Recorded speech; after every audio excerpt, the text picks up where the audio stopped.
भागलपुर में शिक्षक दिवस के अवसर पर समीक्षा भवन सभागार में भव्य शिक्षक सम्मान समारोह का आयोजन किया गया। इस अवसर पर जिलाधिकारी डॉक्टर नवल किशोर चौधरी मुख्य अतिथि के रूप में उपस्थित रहे। कार्यक्रम की शुरुआत भागलपुर के पूर्व राष्ट्रपति, दार्शनिक और महान शिक्षक डॉक्टर सर्वपल्ली राधाकृष्णन के तैलचित्र पर माल्यार्पण और पुष्पांजलि अर्पित कर की गई। समारोह के दौरान जिले के विभिन्न विद्यालयों के उन शिक्षकों को सम्मानित किया गया जिन्होंने शिक्षा के क्षेत्र में बेहतरीन योगदान देकर समाज और विद्यार्थियों के भविष्य को सशक्त दिशा दी है। जिलाधिकारी डॉक्टर नवल किशोर चौधरी ने अपने संबोधन में कहा कि शिक्षक समाज की रीढ़ होते हैं। शिक्षा ही वह आधार है जिस पर बेहतर राष्ट्र और उज्जवल भविष्य का निर्माण संभव है। उन्होंने सम्मानित शिक्षकों को प्रेरणा का स्रोत बताते हुए कहा कि जिस समर्पण और ईमानदारी से शिक्षक समाज निर्माण में योगदान करते हैं वह अनुकरणीय है। कार्यक्रम में जिलाधिकारी ने सभी शिक्षकों से आह्वान किया कि वे नई पीढ़ी को ज्ञान के साथ साथ संस्कारों एवं मूल्यों से भी जोड़ें। इस सम्मान के पीछे जो है मेरे दो परिवार हैं, एक जो मेरे घर का परिवार है, वो उनका कंट्रीब्यूशन रहा है और दूसरा मेरा विद्यालय परिवार है। तो कहीं ना कहीं इन दोनों की तरफ से मुझे पूरा सपोर्ट मिला है, तो आज इस लायक ये सम्मान के लायक है।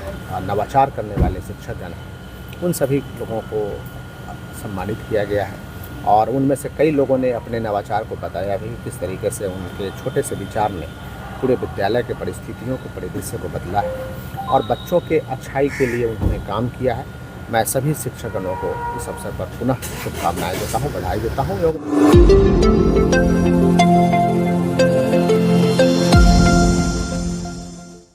भागलपुर जिले के रजौन थाना क्षेत्र अंतर्गत नंदूचक गांव में एक प्रेम प्रसंग ने एक दुखद रूप ले लिया। जानकारी के अनुसार दादा के श्राद्ध में शामिल होने आई एक शादीशुदा महिला श्राद्ध संपन्न होने के अगले ही दिन अचानक घर से गायब हो गई।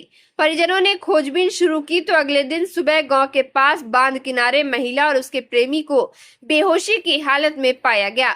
गाँव वालों ने जब पूछताछ की तो युवक ने बताया कि दोनों ने जहर खा लिया है। तत्काल दोनों को रजौन रेफरल अस्पताल ले जाया गया, जहां प्राथमिक उपचार के बाद गंभीर स्थिति को देखते हुए उन्हें भागलपुर के जवाहरलाल नेहरू मेडिकल कॉलेज अस्पताल रेफर किया गया। इलाज के दौरान महिला की मौत हो गई, जबकि युवक अब भी चिकित्सकों की देखरेख में है। मृतिका के चाचा गौतम पासवान ने आरोप लगाया कि महिला को जहर खिलाकर उसकी हत्या की गई है। फिलहाल पुलिस मामले की जाँच कर रही है और वास्तविक कारणों का पता लगाने की कोशिश की जा रही है। इस घटना से पूरे गांव में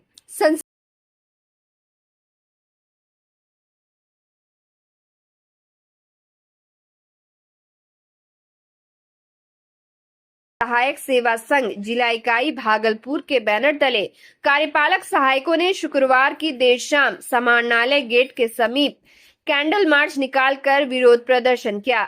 इस दौरान कर्मचारियों ने अपनी 11 सूत्री मांगों को लेकर नारेबाजी की और बिहार सरकार पर उपेक्षा का आरोप लगाया।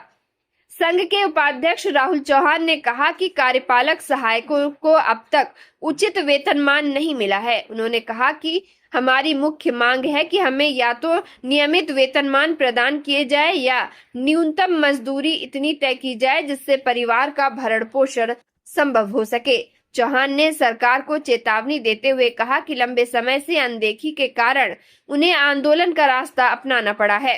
उन्होंने स्पष्ट किया कि जब तक मांगे पूरी नहीं होती तब तक ये आंदोलन चरणबद्ध तरीके से जारी रहेगा और आगे की रणनीति भी तय की जाएगी। प्रदर्शन के दौरान जिलाध्यक्ष राहुल तोमर और कार्यपालक कर्मचारी मोना पांडे ने भी कहा कि सरकार संविदा पर काम कर रहे सहायकों की समस्याओं को गंभीरता से नहीं ले रही है। कर्मचारियों ने ऐलान किया कि अगर जल्द समाधान नहीं हुआ तो आंदोलन को और व्यापक बनाया जाएगा। 2011 से लेकर अभी तक हम लोग प्रयासरत हैं कि बिहार सरकार हमको अस्थायी श्रमिक का दर्जा दे और वेतनमान दे, लेकिन स्थिति ये है कि हमको इतनी मजदूरी दी जाती है जिससे हमारा भरण पोषण नहीं हो सकता है। और जब तक वेतनमान नहीं दिया जाता है तब तक के लिए जो न्यूनतम हम लोगों की मजदूरी होनी चाहिए जिससे हम लोगों का भी भरण पोषण हो जाए, ऐसी नीति उनके द्वारा लाई जानी चाहिए।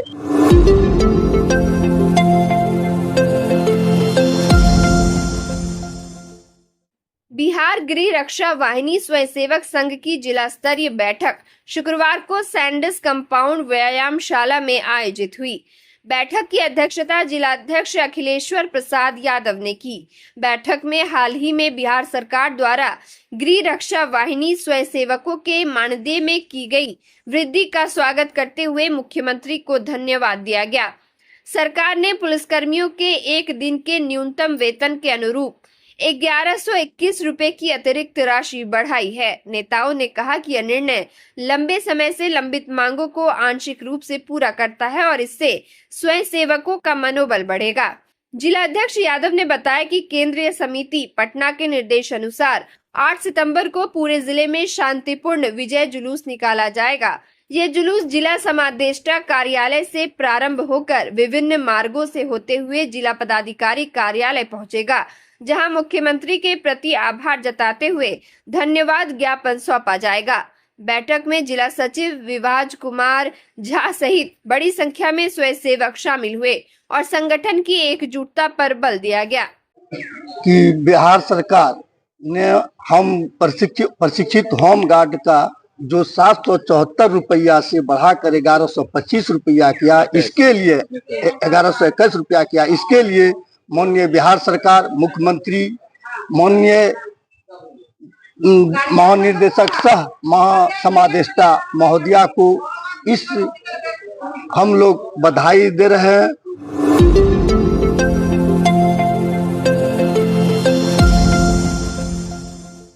भागलपुर में शुक्रवार को ईद ए मिलादुन नबी का पर्व उत्साह, श्रद्धा और भाईचारे के माहौल में मनाया गया।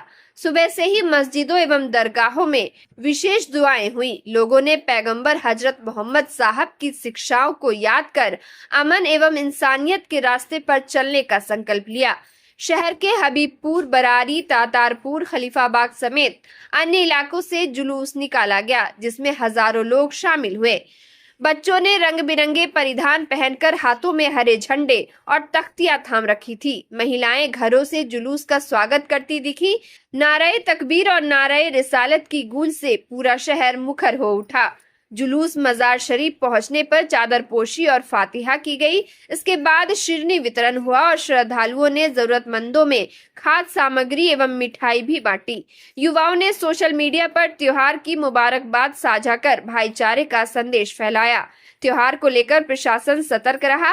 मुख्य चौक चौराहों पर भारी पुलिस बल एवं महिला जवान तैनात रही, जबकि ड्रोन कैमरों से भी भीड़ की निगरानी की गई। वहीं समाजसेवी संगठनों ने भी सहयोग किया, जिससे आयोजन शांतिपूर्ण संपन्न हुआ। मौलाना मोहम्मद जाकिर ने कहा कि ईद ए मिलादुन नबी अमन एवं मोहब्बत का पैगाम देती है और हमें पैगंबर साहब की शिक्षाओं पर चलकर भाईचारा बनाए रखना चाहिए। हमारे हजरत पैगंबर साहब का जन्मदिन है। इसी उत्सव को लेके हम लोग एक शांति जुलूस निकालते हैं, जो बड़ी खंजरपुर से होते हुए अब मौलाना चक में उसका अंत खत्म होता है। किस तरह से इसको मनाते हैं आप लोग? पहले तो मस्जिद में 3 दिन पहले से कार्यक्रम होता है, जैसे कि इस बार क्विज प्रतियोगिता हुआ बच्चे लोग का, जिसमें से 6 से 10 साल का बच्चा भाग लिया। उसके बाद कुरान मिलाद और आज जाके अंतिम है, जो खंजरपुर से निकल के मौलाना चक में ये ख़त्म हो जाएगा।